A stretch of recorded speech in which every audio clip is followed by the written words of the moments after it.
Contractual terms.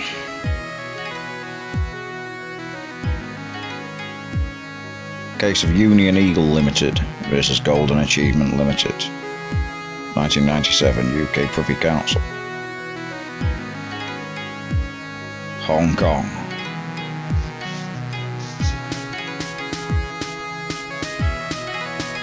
In the commercial world, time is expensive. In this case, the appellants, Union Eagle, found out exactly how expensive time can be. Facts of the case are that Union Eagle had paid a 10% deposit on a 4.2 million Hong Kong dollar purchase price of a flat and car parking space.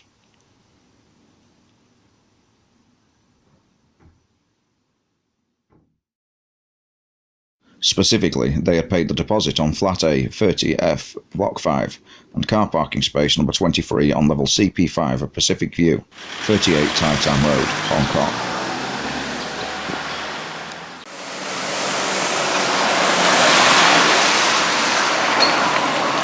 Clause 3 of the purchase agreement stated, inter alia, completion shall take place at the office of Messrs. Robert C.K. Choi & Co. Solicitors on or before the date set out in Part 3 of the second schedule hereto, hereinafter referred to as the completion date, and before 5 p.m. on that day if it is a weekday, or before 12 noon on that day if it is a Saturday, when the residue of the purchase money shall be fully paid.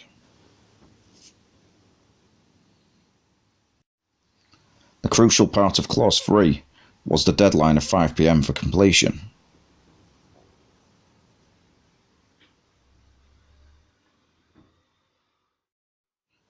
Clause 4 stated, time shall, in every respect, be of the essence of this agreement.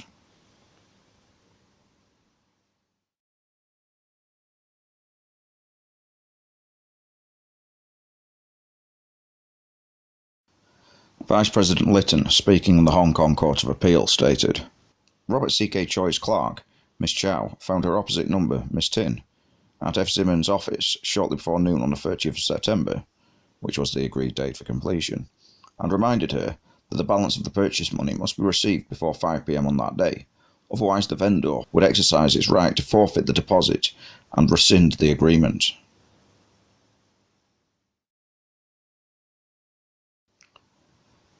At some point late in the afternoon of the 30th of September 1991, a messenger was sent from the offices of F. Zimmern & Co. Solicitors Landmark to the offices of Richard C.K. Choi Solicitors, Wan Chai.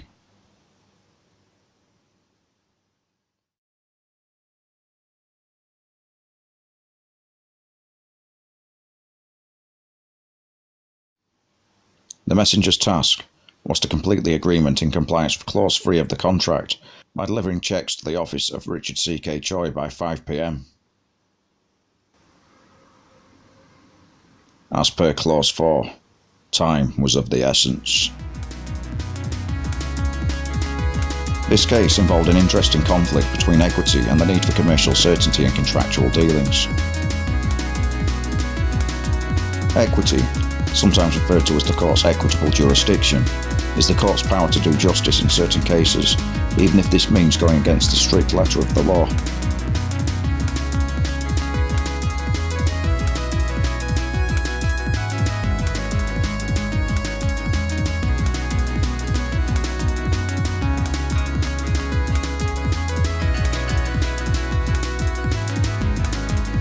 In this case, the court referred to the dicta of Viscount Haldane in the case of Steedman and Drinkle from 1916.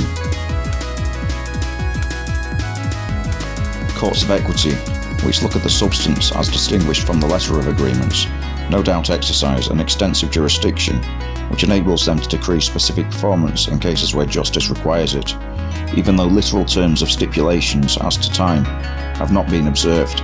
But they never exercise this jurisdiction where the parties have expressly intimated in their agreement that it is not to apply by providing that time is to be of the essence of their bargain.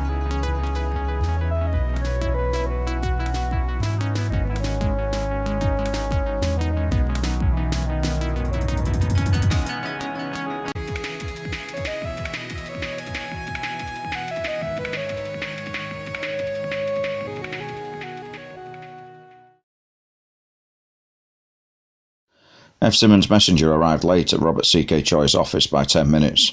5:11 p.m, as the judge found. The purchaser's solicitors were told that the agreement was rescinded. When the messenger arrived at 5:10 p.m, the vendor had not then formally accepted the purchaser's repudiation, despite a phone call made by Miss Chow to Miss Tin at 5:01, saying that the messenger had not yet arrived and the vendor reserved the right to forfeit the deposit. Miss Chow was told on the telephone that the messenger was on his way. When the messenger did arrive at 5:10 p.m, the purchaser was clearly in breach of the contract. 1 minute later, at 5:11 p.m, Miss Chow for the vendor told Miss Tin, in effect, that the vendor accepted the repudiation. This was clearly an exercise of the vendor's strict contractual rights. At trial, seeking equitable relief, Union Eagle tried to argue that it would be unconscionable, in other words extremely unjust or contrary to matters of good conscience, to allow Golden Achievement to be able to treat the lateness of 10 minutes as being a breach of contract.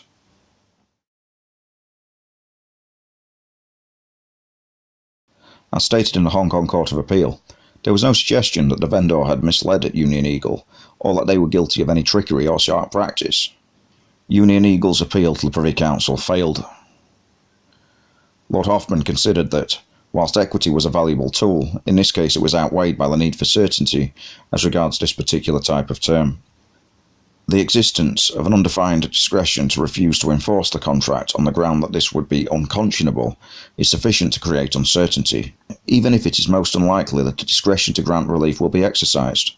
Its mere existence enables litigation to be employed as a negotiating tactic. The realities of commercial life are that this may cause injustice, which cannot be fully compensated by the ultimate decision in the case.